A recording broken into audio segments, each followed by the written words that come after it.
Okay, चालू करू आपण. आज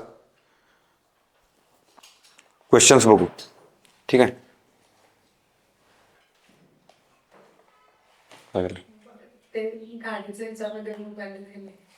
राहू दे.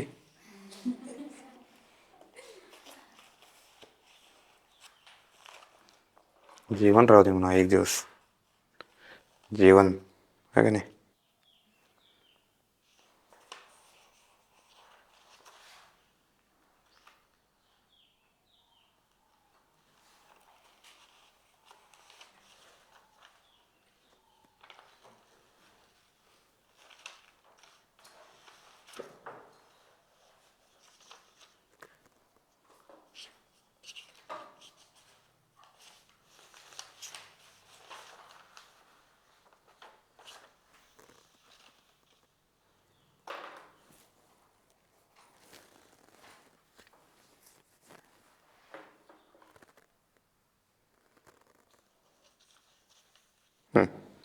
बघा आता एक्झाम्पल बघूया आपण.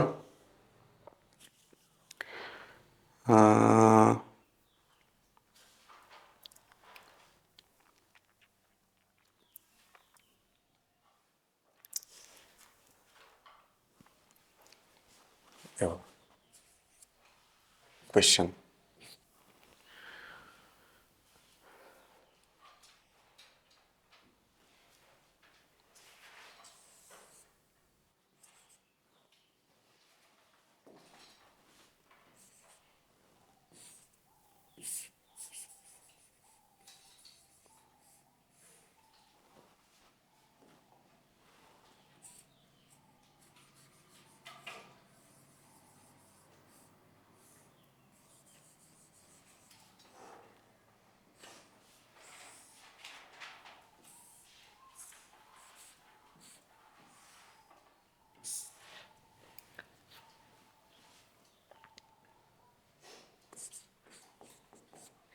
V of t 3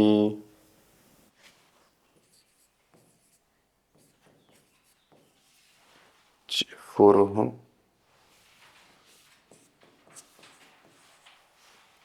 -10 ohm आणि -j10 ohm. ठीक आहे. आता तुम्हाला I2 आणि I1 हे दोन करंट काढायचे आहेत.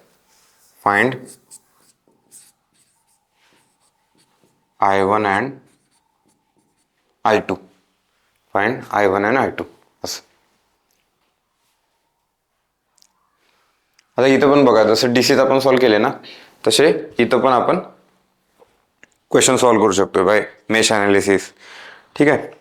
म्हणजे KVL KCL इथं पण ॲप्लाय करू शकतोय. मग I1 आणि I2 सांगितलं कॅल्क्युलेट करायला. करूया कॅल्क्युलेट. V of t ची व्हॅल्यू दिल्या काय, 100 अँगल 45. 100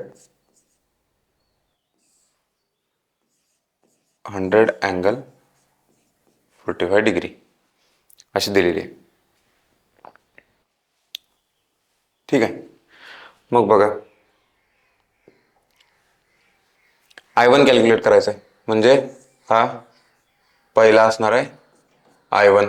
I2 म्हणजे हा I2. फाइंड I1 I2 असं म्हणले, याच्या जागी त्याने असं पण म्हणू शकतात, find mesh currents. Mesh currents. Okay. जसं डीसी सॉल्व्ह करत होतो ना, तसंच करायचं. आता इथं बघा, पोलॅरिटी प्लस मायनस अशी घ्यायची, इन्स्टंटेनियस पोलॅरिटी. आता तुम्ही म्हणणार AC आहे पोलॅरिटी कशी, तर तसं घेऊ शकतो आपण. ठीक आहे. इन्स्टंटेनियस पोलॅरिटी आहे ती. करंट डायरेक्शन पण घेतले, इन्स्टंटेनियस करंट डायरेक्शन म्हणजे एका सर्टन मुवमेंटला करंटची डायरेक्शन काय असणार ती घेतली आपण. ठीक आहे. मग बघा, -100 angle 45 plus 3 I1 correct plus J4 4i1 हां पुढं प्लस J10 करेक्ट. i1 खाली चाललाय, i2 बघा वर चाललाय, म्हणजे i1 minus i2 is equal to 0. पहिलं इक्वेशन झालं. दुसरं इक्वेशन बरं हे थोडंसं रिअरेंज करूया. 3i1 आणि तिथं i1 आहे, म्हणजे बघा 3i1 plus J14i1 minus J10i2 correct is equal to 100 angle 45. मग असं म्हणू शकतो मी i1 3 plus 4j minus i2 14j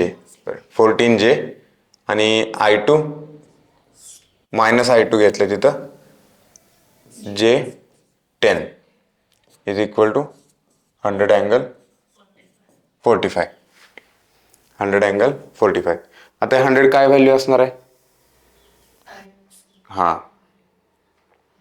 विसरायचं नाही अजिबात. 100 व्हॅल्यू काय असणार आहे? 100ची मिनिंग आहे RMS व्हॅल्यू. ठीक आहे. आता जर समजा त्यांची इच्छा असेल की 100 पीक व्हॅल्यू घ्यायची आहे, तर त्यांनी खाली प्रॉब्लेममध्ये मेन्शन करतात टेक 100 ॲज पीक व्हॅल्यू मेन्शन करतात असं. ठीक आहे, पण RMSला मेन्शन करत नाही. ओके, हे एक इक्वेशन झालं. आता i2चं इक्वेशन मांडूया. i2चं इक्वेशन बघा.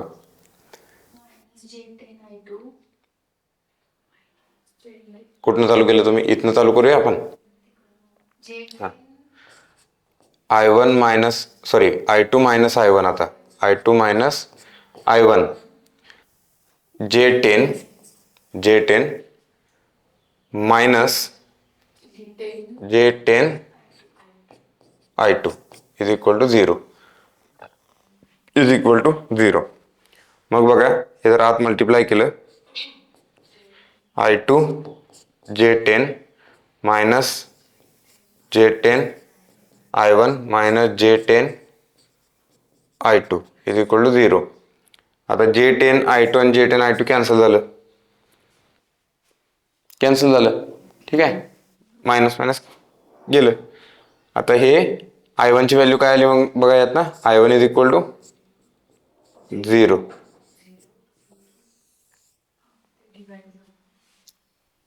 हे गेलं ना 0 मध्ये मर झालं सगळं. काय शिल्लक राहिलं? 0. मग i1 ची व्हॅल्यू 0, मग इथे टाका i1 ची व्हॅल्यू 0 झाली. मग i2 ची व्हॅल्यू मिळाली तुम्हाला. मग बघा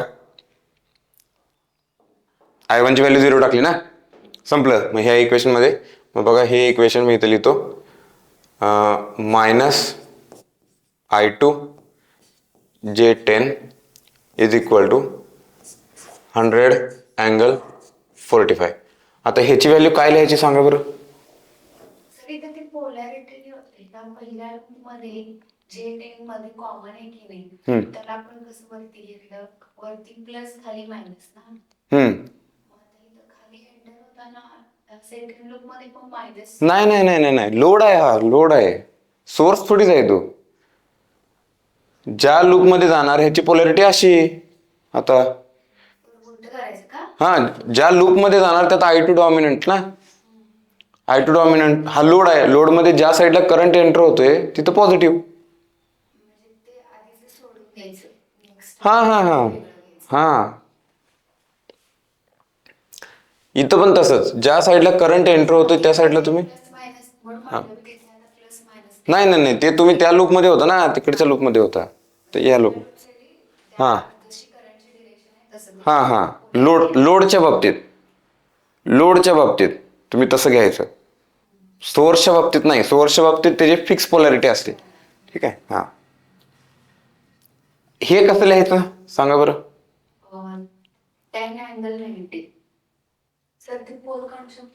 हा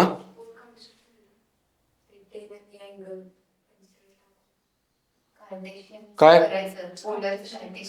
तुम्ही काय म्हणला? पोल नाही, पोलार फॉर्म काढू शकतोय, म्हणजे कार्टेशियन फॉर्म मध्ये लिहायचं ना. पण का ह्याला जर मी पोलर फॉर्म मध्ये कन्वर्ट केलं तर हे बघा, एक एक गोष्ट लक्षात ठेवा, तुम्ही डाऊट विचारला बरोबर आहे. कार्टेशियन फॉर्म मध्ये ऍडिशन आणि सबस्ट्रॅक्शन करणं सोपं जाते, आणि पोलर फॉर्म मध्ये मल्टिप्लिकेशन आणि डिव्हिजन करणं सोपं जाते.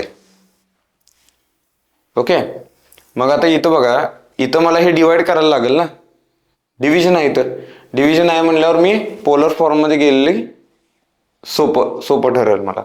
मग हे कसं लिहिणार मी, मायनस आहे ना, म्हणून 10 अँगल -90. कळालं? नाही कळालं? ओके, सांगतो. हे बघा, याला आता तुम्हाला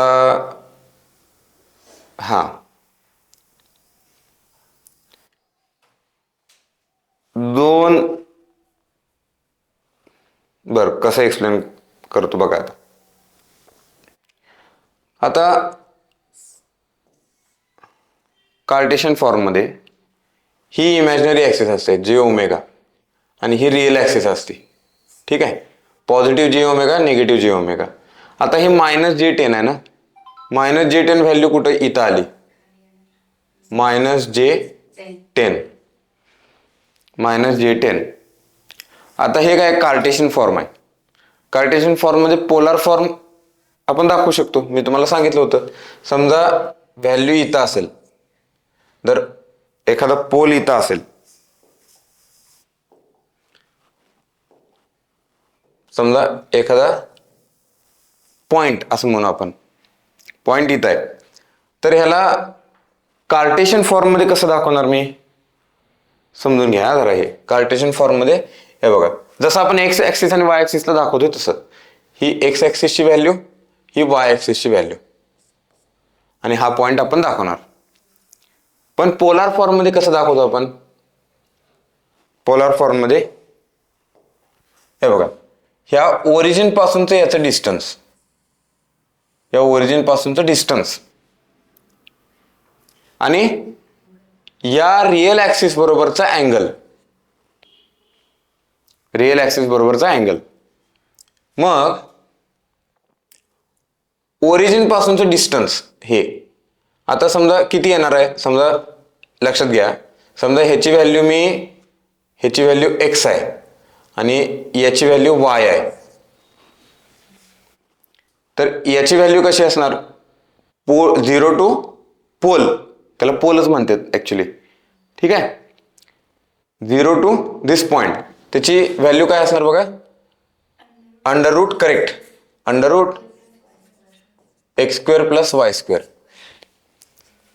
√x² + y², आणि याचा angle theta, tan 1 y/x. Theta काय असणार, tan 1 y/x, हा थिटा असतो. ओके, आता हा पॉइंट आहे,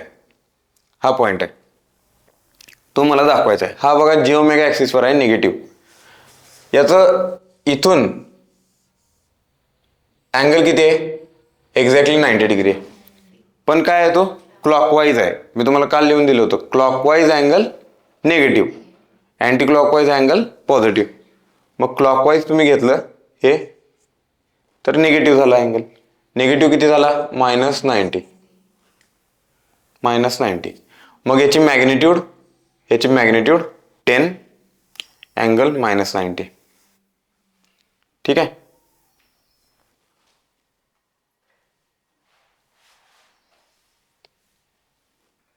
ओके. मग तो जे त्यात ऍब्सॉर्ब झाला, आणि इथं बघा I2 is equal to 100 angle 45. 100 angle 45. मग बघा हा कॅन्सल झाला, आणि -90 आहे, म्हणजे बघा काय झालं, हे I2 10 angle 45 divided by 1 angle -90. Cancel झालं ना 10. 100 ठीक आहे. मग I2 ची व्हॅल्यू काय आली? हे 90 -90 वर गेल्यानंतर येस 10 अँगल 135 डिग्री. ठीक आहे. 10 अँगल 135. पण यालाच तुम्ही अजून कसं लिहू शकताय? कार्टेशियन मध्ये 10 अँगल 135 आलं ना. कार्टेशियन मध्ये नाही.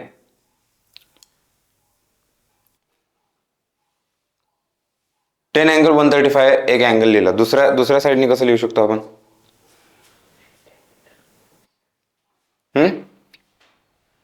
नाही नाही नाही नाही हे बघा रेक्टेंग्युलर फॉर्म नाही. बरं ठीक आहे, मी तुम्हाला सांगतोय बघा. 10 अँगल 45 मी अँगल म्हणजे कसा पॉईंट दाखवणार मी? 10 अँगल 135 हे 90 आणि इकडच्या क्वाड्रंटमध्ये आला ना तो. हा इथं आला पॉईंट. हा 135 डिग्री. ह्याची व्हॅल्यू 10 आहे. आता हा अँगल असा पॉझिटिव्ह आहे, मी असा पण लिहू शकतो ना. हा किती येणार? करेक्ट. हा म्हणजे किती आला? 225 पण मायनस. मग ह्याच्या जागी मी असं पण लिहू शकतो ना. I2 10 angle -225 ampere. हे विचारायचं नाही. पेपरमध्ये हा पण ऑप्शन असू शकतो बरं का. तुम्ही कॅल्क्युलेट केला वरचा, पेपरमध्ये ऑप्शन आहे खालचा. कळलं तुम्हाला कुठं टिक मार्क करू? डाऊट येतो. मग आपलं चुकलंय का पेपरमधलं चुकले? समजलं? ठीक आहे. प्रॉब्लेम बघा, PDF मिळणार आहे याची. ठीक आहे. लिहून घेणार आहे काय? हा प्रॉब्लेम, हा करेक्ट. प्रॉब्लेम लिहा, प्रॉब्लेम ड्रॉ करा आणि त्याचा आन्सर लिहा फायनल. आणि घरी गेल्यावर पूर्ण लिहा डिटेलमध्ये.